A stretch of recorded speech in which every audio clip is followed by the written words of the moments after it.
Hello adventurers, welcome to Greenwell Farm's Kona Coffee tour. So we're going to take the free tour. You get free samples of coffee and get a chance to check out some good Kona coffee here in Kona, Hawaii. So super excited to go check this out and see how they raise coffee. Very, very popular here in Hawaii. So make sure you hit like and subscribe so you never miss an episode. We just visited the macadamia nut factory also on this little bit of our trip on our second full day here on the big island of Hawaii. So make sure you hit like and subscribe. Let's do it. Okay, get this out from back there. Charge Jim back. Okay. Credit card. What? No, wow. Very expensive. Okay, yeah, 3 pounds of 3 1 pounds. You can get coffee, Dad. Sampling. Dad, get you a sample coffee. Alright. Whole bean, French roast, 16. Ooh, chocolate covered coffee beans. Good, that's good.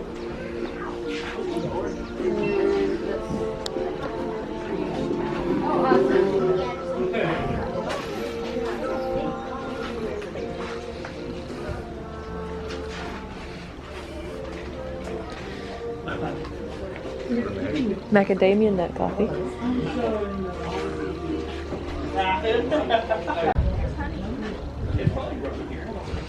Okay. It's like the smallest gift shop. You're tough, aren't you? Yeah, well, I like these. I like those. What is this up here? Oh, it's like soap, isn't it? Yeah. Oh, they smell good. Ooh, smell good. Smell it. I like it. Oh my gosh. Well, it shouldn't taste good. They're soap. Did you try it? Did you taste it? No, I just say smell. Oh. Ooh, it's rich. No, no, no. Where is Bakley? There she is. All right, let's go. Come on. Okay, so tried all the samples. Which ones are good? I like the Genie K and the dark roast. Okay. And you're usually a dark. I thought you're usually a medium roast kind of guy. Did you try these? I tried those too. Oh, okay. I'm a fancy coffee, you know, cream and sugar, all kinds of stuff. Iced coffee person. Oh, it's sweet. Oh, you may not like that. No, it's butterscotch. What? I smell butterscotch. I couldn't. The chocolate, oh, it's chocolate coconut, but I got chocolate macadamia nut at the macadamia factory.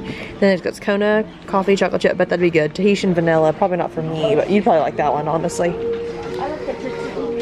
Okay, this is tuna jerky. No, I don't think so, but Dad might have it. I gotta ask him about that. But yeah, avocados right over there. Sorry, my dog. So much fruit on it and maybe limited nutrients. Yeah, avocado! So then as far as the thing is, it's got to kind of maintain that nutrient though, so it'll drop the baby ones just to kind of keep the strong ones. So a lot of people actually like underestimate what the harvest season is because the trees are dropping like these. And so even like this one, it gets dry, it looks bigger, but it's still on the I know. It dropped. It's a baby avocado. Can I hold it? I don't think so. Why? Because that's their harvest. Smaller ones, but it's like cherry red in March. And so we got like 20 different types of avocados, and there's all different varieties going up in the Coconut! When you're walking around, I'll kind of point them out. There's about like 2 acres of avocados, not all congested together. Everything's all spaced out. The red ones are the main stress is coffee. Coffee don't like living by itself. So even as far as today is all gloomy and gray, but usually in the dry Kona, you get full sun and you get those passing showers and stuff. Stays nice, lush and green like this with no irrigation, just the natural stuff. But as far as it's the biodiversity, it kind of keeps that moisture sticking around. So yeah, orchids, they like pulling the moisture out of the air, so they're better off than wood chips, rocks, or if you got enough humidity in your environment, you can just tie them to the trunk like that. These little avocados got one. Avocado trunks are pretty good, or something with like rough bark, because then the roots will just grow right into the surface area. The youngest turn ripe because it's the bottom and it gets the sun. And so picking anything in the tropics is like digging through a skills bag. You got all the different colors, but you only want one. And so as far as even those roaches, Yeah, coffee technically is fruit, right? But you're only using the fruit seed. So you got like 10 pounds of dairy, you just make 1 pound of high quality coffee. The thing is, you get 1 up to 3, maybe 4 seeds in a fruit. You can get like conjoined coffee fruit. But the thing is, the more seeds in the fruit, it's like it's just all seeds. Of course, then a pomegranate. Touch it. Touch it. You can touch it. Alright, give it. Yeah. Yeah, it's okay. You don't have to worry. It's not soft. Because then, as far as the dried seeds and the roasted beans, from roasted is only 2 months. You want green before you roast it, but off the tree process, good for 2 years. But then the only thing is, you throw away 90% of the water. So it's like 100 pounds of fruit, you only get 10 pounds of seeds that are still peanuts, and you gotta figure out if it's good. We'll start the walk. There's a lot to go over. Down to the ground. You got a whole different product. The same thing like Kona Coffee, it's just like Napa wine.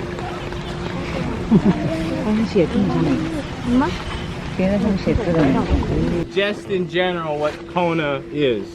But one thing is, as we've gotten popular over the years, Kona, you can only grow it about 20 miles in that direction before it gets black rocks, dead grass, goats. And as you go 20 miles south, you got more influence from Kilauea and the mountain we're still standing on. And so like the coffee tree also changes its taste. And so further south you have Kona Coffee. Well, you'll be in North Kona, and yeah, it's just the goats, so you're up in Waimea where it's too rainy. And so coffee is that little Goldilocks plant. But where it does grow is pretty sensitive of what it's gonna become. From like Mark Twain to Juan Valdez, Starbucks. Definitely an exponential growth in demand, but we still, geographically speaking, don't have much more range to grow. And probably in the past 20 years, it's not been getting easier to grow coffee, but more harder. More bugs, pests, and all that kinds of stuff coming into the state is definitely making it a little bit harder for us to find the right seeds to send up to that roasted. You know, any short intro to economics, right? Supply and demand. You know, if you got a high demand and low supply, it better be a good product. And that's the one thing for Kona. You can be on the farm since 1850, growing coffee for at least 2 of those 5 generations, and every year you're still stressed out if those little peanuts I was showing you is of the right state to sell. And so for the 125,000 coffee plants we do have on the farm, it's about like 25% of our demand, whereas we still have to buy 300 farmers harvest in Kona just to potentially make weight. So this is the one spot where all that fruit comes in. Every week, about 25-something thousand pounds of coffee fruit.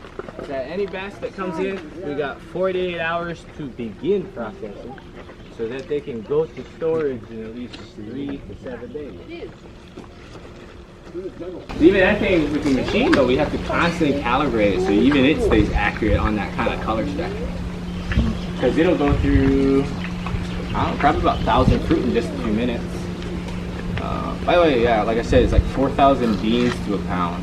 They have an optical machine down in the grading facility that'll go through about 4,000 seeds in maybe about 2 minutes. So that stuff is probably more unique to Hawaii because of the high demand, the high price product, but still yet for the accuracy out in the trees, you still gotta be, you know, picking it by your hand. 60 people picking 125,000 trees roughly, just to make us close to 30% where we gotta be every year. They're crazy to think about, no? So these trees up here, yeah, that's a slip and slide today. And so you can see the little berries. We'll go see a closer lot over there. Easier walk. But the fruit, you see at the tip top ends of the stem, all varying colors and sizes. You gotta bow and bend those trees just to get the few that turn red that day.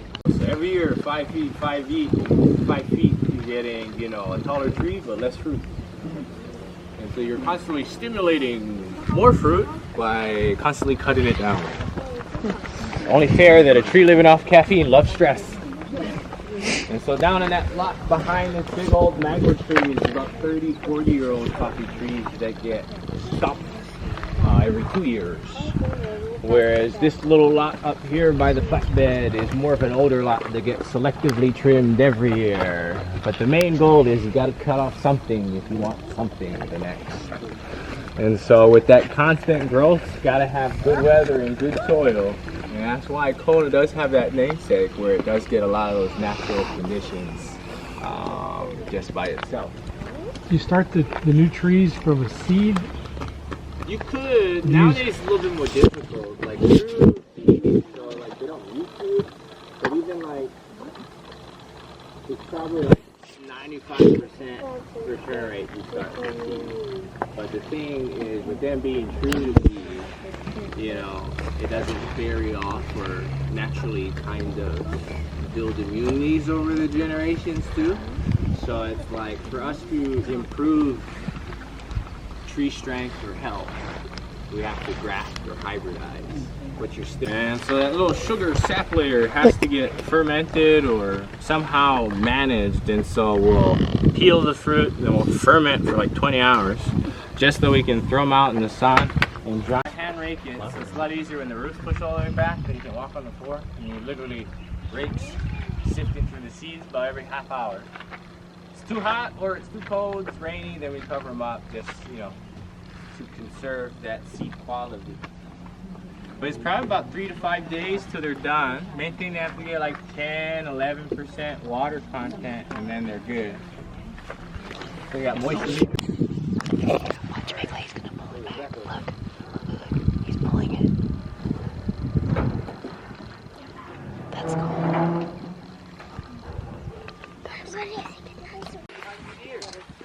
How well you Yeah. care, really. Yeah, don't That touch it. thing is with Because it the comes off. berries only developing on the new growth. Some of these short-looking. It would take all of these coffee plants about 10 times to make enough like pot of coffee. They might have like the taste engine, Like all of these together wouldn't make a cup of coffee. but it only grows in those 1,000 trees. There's one type. Anyone ever tells you it's common mango, they're probably telling you it's not the greatest. These common mangoes are typically used for like dehydrating or pickling. You ever had pickled mangoes before? It only takes like 2 years to get the first fruit. Mango, they might take 15 years in the wild to give you the first fruit, but then they'll give you like mangoes for like 5, 6, 8 generations. Papayas, that's basically a weed. Papaya seeds in the tropics can take only 6 months to not only sprout, but fully mature with a couple rounds of harvest. So like that one, if you notice the pretty blue flowers with the papaya fruit right behind it, that thing's maybe like 11, 10 months old. The fruit or the tree? The tree. Break off. And so if the fruit of the coffee tree falls green, they'll never ripen off of it. And so if it falls early because of heavy rain, then like you have nothing to salvage after all that 6 months of preparation. So it's better to keep them short and stocky so you can salvage or at least guarantee most of the harvest. You said the mango was March to September season? So what is that called? Is that dried or wet? You have 2 seasons? You got 4 seasons? There is, but it's short. Literally, we have to start using These are coffee trees. and then graft it. That's a papaya tree, also known as a See weed. that falls right above the ground? That's that market area. That's a mango tree. It's like to have diversity for the coffee because it helps it to grow better. What are these? Pineapple? Worst investment is pineapple. It's 2 years for one fruit. 2 years for one. And then no return fruit after. Only one fruit. You get 4 plants to replant and 1 fruit to eat. They give you more work. So they produce clones, little pups. So if you look underneath the fruit, sometimes there's like little baby pineapple crowns. So everyone thinks sometimes the crown is the flower. That's just the new plant. It's like a clone. You plant that plant will take about a year to mature. And then all the little sections on the pineapple are individual flowers, so it shoot up like a corn cob. And then all of it blooms and then it slowly grows in a year. So the whole cycle is 2 years.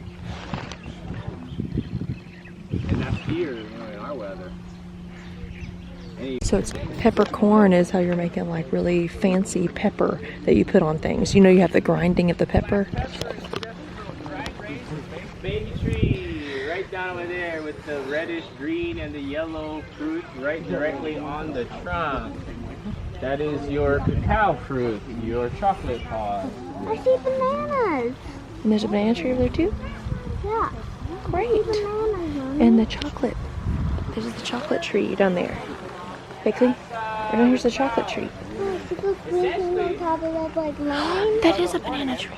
It's not ripe yet, is it? These are all the trying parts. Even if you get the raw fruit, you know it's probably when it's brewed or you walk in the coffee shop. Even like when we get to a medium, it might taste citrusy, but while it's coming out the roaster, it's more like a spiced cinnamon. And so it's like when you're roasting, you're looking for color, you're listening for a certain crack, and you're smelling a certain note that might not even be what it is when it finally gets in the bag. So there's all these kind of key marks.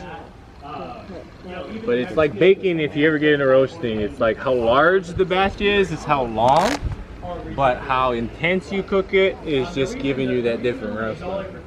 So really there's nothing fancy with the difference between a medium or dark. It's literally like toast and bread. It's just changing the dial. So same thing for that medium, it's more fruity because it's that same base, lightly cooked, to a 422 that's gonna make it more carbon and sugary. So one thing they say is you go lighter, it is more caffeinated, true statement, but only makes 2% difference.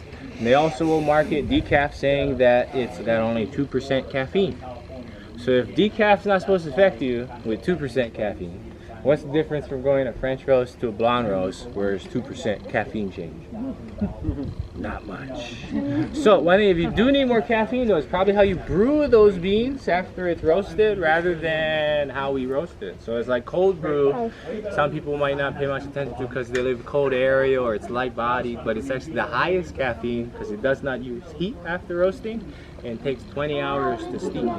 Where everyone puts espresso on a pedestal because it tastes so strong and is rich in flavor, but it's the fine grind and the pressurized water that makes it strong, but only have 28 milligrams of caffeine in a shot. So if you get a 3-shot espresso in a latte or something, you got 60 milligrams of caffeine, where if you get an 8-ounce cup of black coffee, you got 90. I'm gonna try this sour sweet.